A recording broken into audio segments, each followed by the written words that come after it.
hear from you, bud. And I tell you what, some great memories at Boston High School. 49-0. Wow. Yes, it hurt. Playoff game. Yeah, you still turned out on. BB in Berkeley texts in at 248-539-9797. Little League. We got mercied by every team. In 3.3 miles, turn right onto Hine Road. Getting mercied every game, too. They mercied us. Pontiac Cobra beat a team in basketball 107-3 in a Pontiac Rec 7th grade basketball league. Can you imagine being on the... I can relate to the Little League thing as a coach. Yeah. Last year, we lost 10-0 in 4 innings. You want to mercy, I think the game lasted 35 minutes. I mean, 2 5-run innings for them or whatever, and it was just bam, bam, bam. And I'm like, why'd we even come? Most embarrassing loss was my senior year of high school basketball at Fordson High in '85. We were 16-4, played Detroit Mackenzie in the first round of districts. They were number 2 in the state behind the great Glenn Rice, Flint Northwestern team. We were annihilated 89-30. David Dearborn. High school football, we had a scrimmage against our crosstown rival. They kicked our ass 70-0, and we were not in it. We had other things, parentheses, parties to worry about. Coach knew, so he made us run wind sprints in 105-degree heat, full pads until people passed out on the sidelines. We went 9-0 in the season, lost in the quarterfinals, so it worked. I don't think you can do that today. No. There'd be firings today. And Chris and Hal says during my final high school basketball game, we were down 31-1 midway through the second quarter of our district game, and it wasn't really even that close. Ouch. Wow. 97 won the title.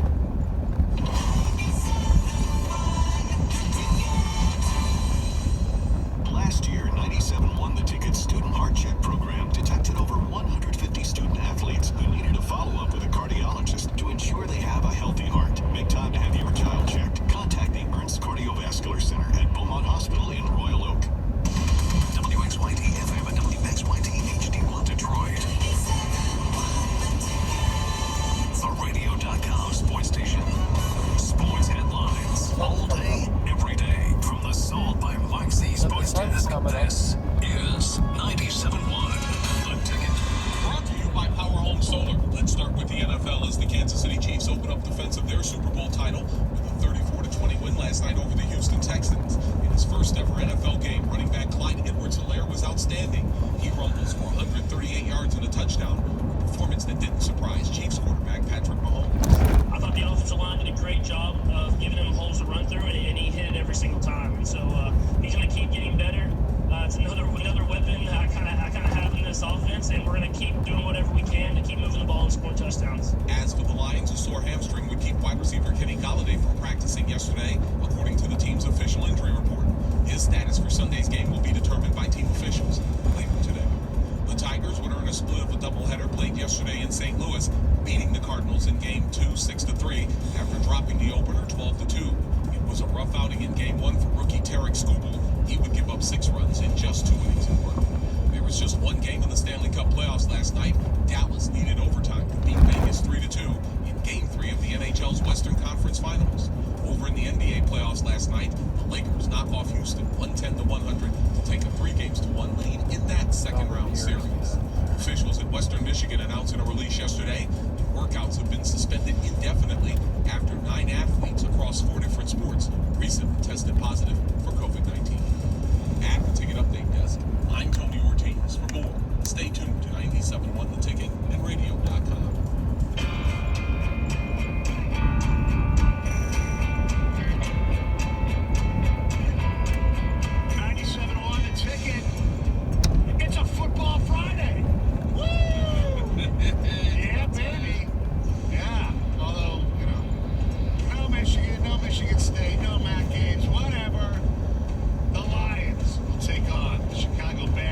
Ford Field on Sunday.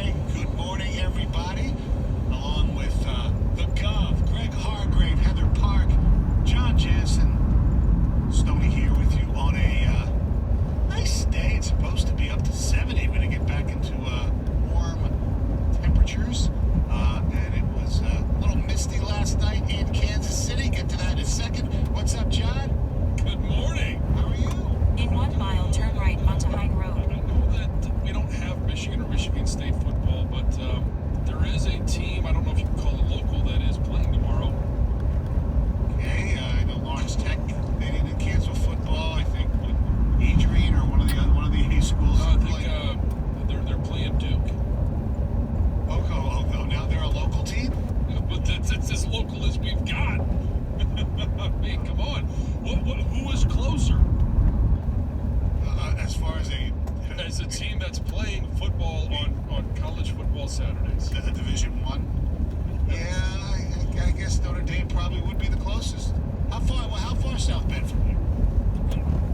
4? Oh, no, it's not that far. Not that far. 2.5. Okay, yeah. I was thinking about Pitt. 4.5. Okay, yeah, you're right. So, our closest local team will be taking the field tomorrow, but, that's all right. We can move on. Yes, thank you very much. They will be losing a game on our air tomorrow. They will be. And I'll be back tomorrow. We'll be on at 11:30.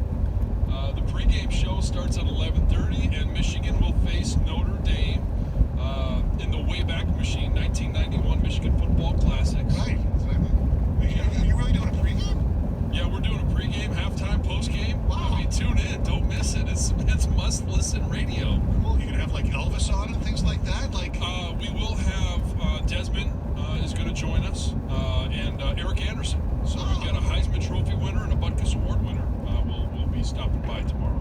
I can't wait for the pick segment. I'm sorry. I can't wait for the pick segment. I like Michigan by like 10. So, John, Turn right onto Hine Road. I did watch that game. do you remember where you were? No, I don't remember See, where I was. I remember where it was. I mean, it was nothing special. I was at home, but we were celebrating my mom's birthday, and when they went for all the marbles on the 4th down, my goodness, I've never seen Michigan do something like that in my life. I know. And I jumped up like crazy. In 1 mile, turn left onto South Old US Highway 23. Wait a second. This is a Michigan broadcast, so you're not having like anybody from Notre Dame on, Not for this one. No. There was. Let's see. Who was it? You get Coach Holtz to come on? I think he was coaching the team, right? That wasn't Holtz's team, right? Yeah. Yes, it was. Yeah, and actually broke the streak because I think he had 12 or 13 games against Big Ten opponents that he hadn't lost until he lost to Michigan. I'll be looking forward to maybe listening to some of that tomorrow. But last night, ladies and gentlemen, we had real football. The National Football League returned, as is tradition. The defending Super Bowl champions usually will play and usually host, and it was weird. I mean, seeing the stands, they said about 16,000 fans were there, and they weren't as spread out as I thought they were going to be. There were a lot of people, bunched together, not all socially distanced or whatever, but everybody's At the light, turn left onto South Old US Highway 23. the national anthem deal. The Houston Texans decided that they were going to stay inside for both. In 2 miles, turn right onto Hilton Road. The unofficial black national anthem, Alicia Keys' performance of Lift Every Voice and Sing. So they decided to stay inside because they said they didn't want to throw shade on either anthem if they came out for one and not the other. And then they came out and they did the unity thing, which I thought was pretty cool. They were boozed.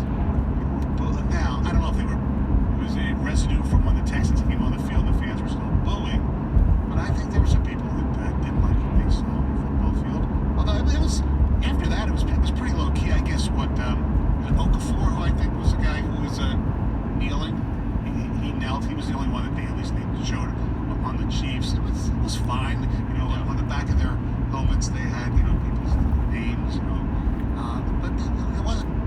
I expected the end zones to be a little more like the NBA. Black Lives Matter everywhere. The NFL is a little more subdued. It was fine. I didn't mind. I know there's some people that won't watch because of this. But you know what? It was fine. And we got to see some football. The two biggest takes out of the game for me. And our telephone number 248-539-9797. In 1 mile, turn right onto Hilton Road. For some people who drafted Clyde Edwards-Helaire early, they got paid off pretty well. I mean, he was incredible. 25 carries, 138 yards and a touchdown. Now, what I loved about him, John, and you probably love him as an offensive lineman, you didn't have to have gaping holes for him. Just small little things, and maybe little Barry Sanders, the short guys can get through, and he was really, really good. Obviously, put stats, and it's just one game, but man, he looked good. And the other thing I took away from it is that in the future, if it's misty out, Andy Reid needs to have a windshield wiper. No, Oh my goodness. I mean, early on, right, you could see that his breath from the nose down, it was fogging up. Then by the end of the game, you're like, I don't even know how he can see. At the light, turn right onto Hilton Road. He's playing sharp, you know? Right, yeah. And most of the time, those coaches are trying to hide their mouth anyway, so they've got it so close to their face. But I don't know how he could see anything. It must have been a disaster under that mask. Oh, my God. But, I know we talked up here.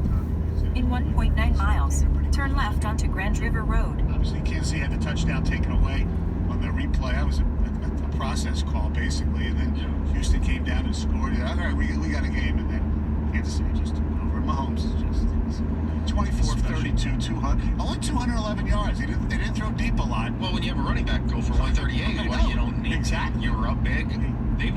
The Texans couldn't be prepared for that. Right. I mean, because they had no idea what he was going to be as a running back. And Collinsworth was pointing out throughout the game that their offensive line was blocking more aggressively than they did last year. So, good for them. They balanced offense. I mean, you can't lean on Mahomes all the time. No, 7 different guys, I believe, caught balls. I mean, Sammy Watkins was the big guy, 7 catches, 82 yards, and a touchdown. Kelsey obviously got his, and they threw the ball around. And I thought that they just took what they gave them, and that's the problem when you play the Chiefs with so many weapons. If you're smart enough as a coach to identify that, Tyreek Hill was nearly non-existent for the most part. So good for them. It's a dream as an offensive lineman when you have a running back like that, and you can be aggressive. Now it changes how you can pass protect as well, because if there's that threat of run on a regular basis, and you've got a mobile quarterback, instead of pass set, you just come out and run block every down. That you never have to be passive at that point, and that is unbelievable, and an unbelievable advantage for that whole line. David Johnson looked good last night. I think they've got something there. The problem is that they trailed, and you always go away from the run game when you fall down double digits. Yeah, but I would love to ask John this, because this is without a doubt my biggest takeaway last night. It has been confirmed that preseason football is pointless. for the Super Bowl champs, when you have... In half a mile, turn left onto Grand River Road. I don't disagree with that, but we're going to see a different brand of football on Sunday for some of these mediocre to bottom tier teams. Well, I mean, you could see a very sloppy game, a lot of penalties, a lot of turnovers. There were very few penalties. There were very few penalties. I mean, they were basically false start penalties, and the offense, and then J.J. Watt jumped once. Yeah, pre-snap penalties. You're going to get those throughout the season, but early on in the season, you're going to get more of them. And turn left. I'm expecting some very sloppy football. Our telephone number, like I mentioned, is 248-539-9797. Coming up on the program, we'll make our picks. Coming up at 6:35, we also have a gambling guru, Nick Costos. He'll join us at 7:35. He'll be with us all season. Heather has news next. Good morning, boys. Good Happy morning. Friday. Good morning, Heather. Congratulations. Happy You made Friday, it to Friday. everyone. I forgot to say Yes. that. We all have made it. Congrats. Well, coming up, I've got some great stories to share with all of you, including why a woman is going to jail over a cookie, and also why Katie Holmes may need to change her name to Katie Homewrecker. Oh, wow. 97 won the ticket. 97.1 The Ticket. Traffic.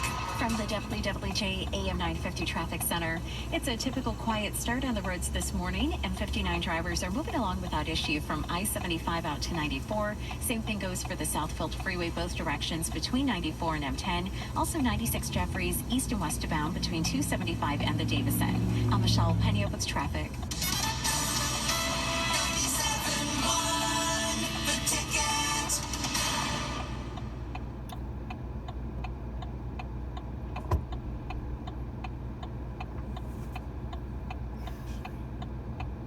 Progressive presents The Sounds of the Old World. The year is 2019, and someone is waiting for the previews to start. In 3/4 of a mile, turn right into the parking lot. You want anything? Popcorn? Soda? No, nothing. This has been The Sounds of the Old World. Brought to you by Progressive, where drivers can still switch and save like it's 2019. Quote today at Progressive.com. Progressive Casualty Insurance Company and Affiliates.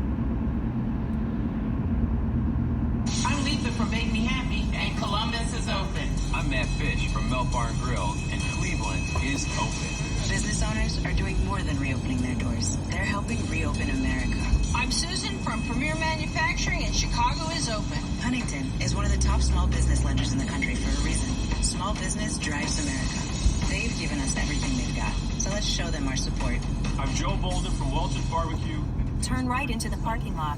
Then the destination is on your right. FDIC.